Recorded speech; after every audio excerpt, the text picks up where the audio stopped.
মূলত বর্তমান রাজনৈতিক পরিস্থিতি, সংস্কার কার্যক্রম এবং নির্বাচন বিষয়ে তাদের প্রধান ফোকাস ছিল। এছাড়াও দেশের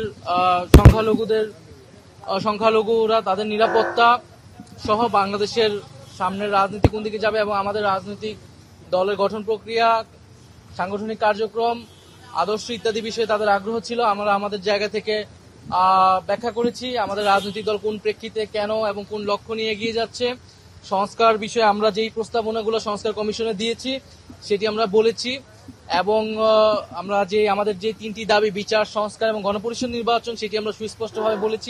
আমরা বলেছি যে আমরা এখানে কোনো ধরনের ন্যূনতম সংস্কার নয়, বরং মৌলিক সংস্কার, রাষ্ট্রের গুণগত পরিবর্তনের জন্য আমরা কাজ করছি এবং কোনো ধরনের পরিবর্তন ছাড়া নির্বাচনের দিকে গেলে সেই নির্বাচনটি গ্রহণযোগ্য হবে না। সেই নির্বাচনে জাতীয় নাগরিক পার্টি অংশগ্রহণ করবে কিনা সেটাও বিবেচনাধীন থাকবে। আমরা আমাদের যে তিনটি এজেন্ডা নিয়েই সারা দেশে কাজ করছি এবং বর্তমান সময়ে যেই মাঠ প্রশাসন রয়েছে সেই মাঠ প্রশাসন আমাদের কাছে মনে হয়েছে যে নিরপেক্ষ আচরণ করছে না।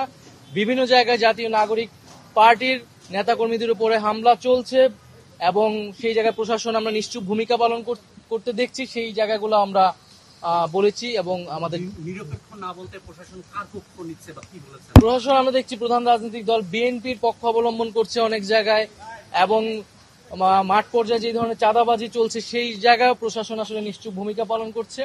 আমরা বলেছি যে এই ধরনের একটি প্রশাসন যদি থাকে তাহলে এর আন্ডারে নির্বাচন করাটাও আসলে সম্ভব নয়। ফলে একটি লেভেল প্লেইং ফিল্ডের জন্য একটি নিরপেক্ষ প্রশাসন, আমলাতন্ত্র, পুলিশ আসলে আমাদেরকে নিশ্চিত করতে হবে। আপনারা বলছেন যে না মৌলিক সংস্কার ছাড়া যাবে কি যাবে না সেটা আপনারা বিবেচনা করবেন, কিন্তু কবে নির্বাচনে জিতে চান বা কবে নির্বাচন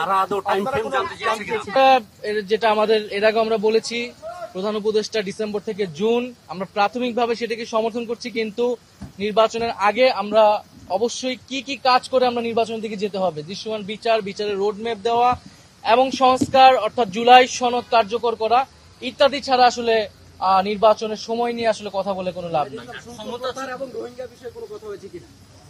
রোহিঙ্গা বিষয়ে তারা আমরা তাদের সাপোর্ট চেয়েছি, তারা বলেছে তারা সেই জায়গাতে নিয়ে বাংলাদেশের প্রতি নির্বাচনে আসা না আসা নিয়ে তাদের সঙ্গে কোনো আলোচনা হয়েছে কিনা? না, এই বিষয়ে কোনো স্পষ্ট আলাপ হয় নাই। আমরা আমাদের যেটা দলীয় অবস্থান আমরা বলেছি বিচারের আগে আওয়ামী লীগের সাংগঠনিক রাজনৈতিক কার্যক্রম এবং ইলেকশনে অংশগ্রহণের কোনো সুযোগ আছে বলে আমরা মনে করি নি।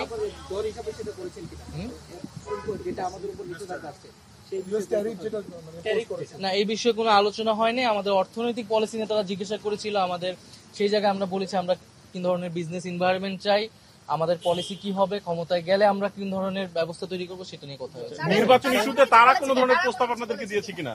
কোন ইস্যুতে কথা বলছেন? নির্বাচন ইস্যুতে তারা কি চায়, তাদের মতামত? না, তারা কিছু বলে, তারা আমাদের শুনতে চেয়েছে, তারা বিভিন্ন রাজনৈতিক দলের বক্তব্য তারা শুনতেছে।